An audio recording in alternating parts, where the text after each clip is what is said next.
खऱ्या अर्थाने भावाचा अर्थ काय आहे?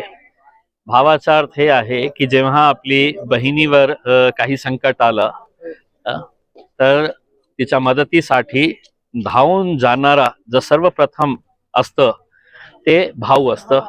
आणि जेव्हा 1.5 वर्षापूर्वी हे सगळे माझी बहीण माझ्या संपर्कात आले, तर त्यांना बघून मला एक गोष्ट नक्की मला माहीत पडली होती की मी आज त्यांना मदत नाही केली तर मला पूर्ण विश्वास होता की कोणीही त्यांच्यासाठी उभे राहणार नाही आहे.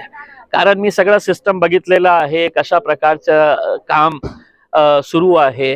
गोरगरिबांच्या बाबतीत बोलण्यासाठी, त्यांच्यासाठी लढण्यासाठी कोणीही उभे राहत नाही, कोणी बोलत नाही.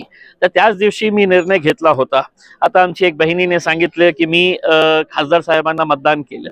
मी अनेकदा हे बोलत आलेलो आहो की मी जेव्हा हे निर्णय घेतला होता की मी यांच्यासाठी लढणार आणि त्यांचे पैसे परत आणण्यासाठी मी पूर्ण ताकद लावणार आहे, तर अनेक माझे विरोधी लोकांनी हे सांगितलं होतं की मी फक्त राजनीतीसाठी हे करत आहे. मी कधीही मतदानासाठी हे केलं नाही. माणुसकी आपल्या हृदयामध्ये असतं आणि माणुसकीसाठी मी काम करतो.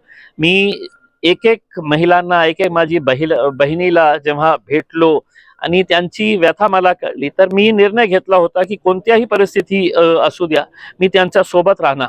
आणि मला या गोष्टीचा अभिमान आहे, जेव्हा जेव्हा मी यांना हाक दिली ते पूर्ण ताकदीने माझ्या सोबत उभे राहिले.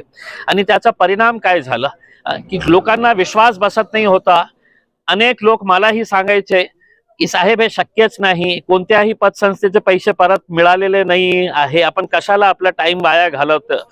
म्हणजे जे जाणकार लोक होते तेही मला म्हणायचे आहे इतकं किचकट हे आहे, प्रक्रिया आहे, त्याच्यामध्ये पैसे मिळणं शक्यच नाही आहे. पण आपण बघितलं असेल की जे जे आपण आंदोलन केले, आपण पुढे गेले आणि जेव्हा 2 दिवसापूर्वी जे नोटिफिकेशन आपल्याला पाहिजे होतं, आता आपल्या सगळ्यांना हे सांगू इच्छितो मी की जे नोटिफिकेशन आपण वाचलं असेल तर 220 अशी पतसंस्था आहे की ज्यांच्या MPIDचं नोटिफिकेशन 5-5, 6-6 आणि एक कमीत कमी 35 असे आहे की 8 वर्षापासून ते प्रलंबित आहे त्याचं नोटिफिकेशन काढण्यासाठी, आणि ते कोणीही काढायला तयार नाही आहे.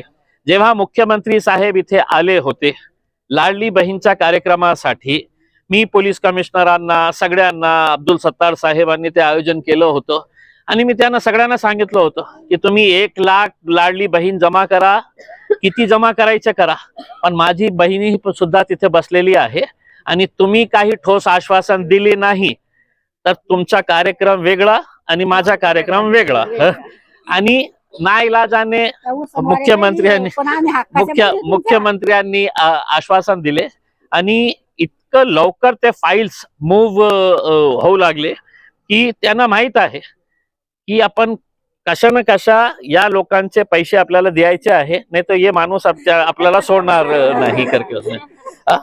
तर असं नहीं है कि ते तुम्हाला पैसा देना म्हणजे त्यांचा रस आहे, उनको मेरे से पीछा छुड़वाना है उसमें कि मेरा पीछा ये छोड़ दे करके उसमें.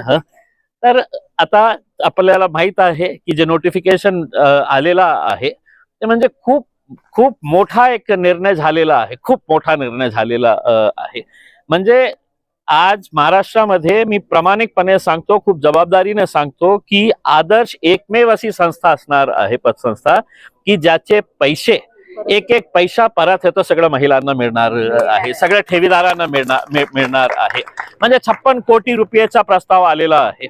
आणि हे जे प्रॉपर्टीज आता मानकापेची आहे, मला जे डिटेल्स आहे कोणकोणती प्रॉपर्टी आहे त्याची मोठी 4 गाड्या आहे फॉर्च्युनर सारखे, ते तुरंत विकण्यात येईल.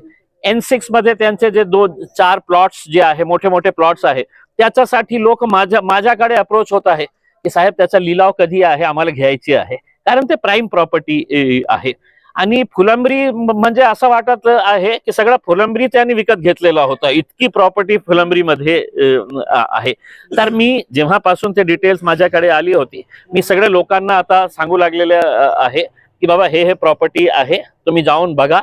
कारण आपल्याला जे विकत घेणारे लोक आहेत त्यांनाही तयार करण्याची आवश्यकता आहे की बाबा लिलावच्या दिवशी आला की आपण भरा, आणि तुम्हाला जे काहीतरी तुम्हाला आश्वासन पाहिजे तर मी कलेक्टर सोबत तुमची मीटिंग करून देऊ आणि तुमचे पैसे आता 10,000 रुपये तर मिळायला सुरुवात होती. मी एक 8 दिवसापूर्वी मी ते काकडे साहेबांना भेटायला गेलो होतो, कारण ते आदर्श बँकेचे जे डिपॉझिटर्स आहे त्यांच्या संदर्भात, आणि त्यांनी मला सांगितलं की साहेब KYC जे आहे ते आपले डॉक्युमेंट्स जे आहे ते डॉक्युमेंट्स लोक आणून देत नाही, म्हणून ते पैसे आम्हाला द्यायला, म्हणजे फक्त त्यांच्याकडे 3-4 कोटी रुपये आहे, पण 8 दिवसापूर्वी त्यांनी फक्त 28 लाख रुपये त्यांनी वाटलेले आहे.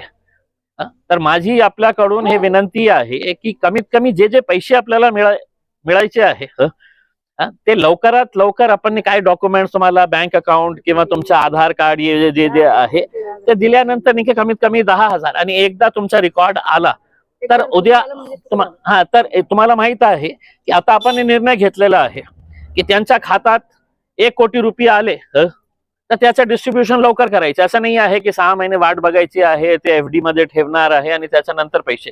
तर तुमचा रेकॉर्ड आल्यानंतर काय होणार आहे की ज्यांचा रेकॉर्ड तयार झालेला आहे, 1 कोटी रुपये आलेले आहे, तुमचा KYC क्लिअर आहे, सगळे डॉक्युमेंट्स तुम्ही दिलेले आहे, आज 10,000 रुपये मिळतील, आणि समजा एक प्रॉपर्टी विकली त्याची तर इमिजिएटली तुम्हाला 25,000 रुपये सुरुवात होतील, 20,000, 50,000 रुपये, 56 कोटी रुपयाची प्रॉपर्टी आहे त्याची.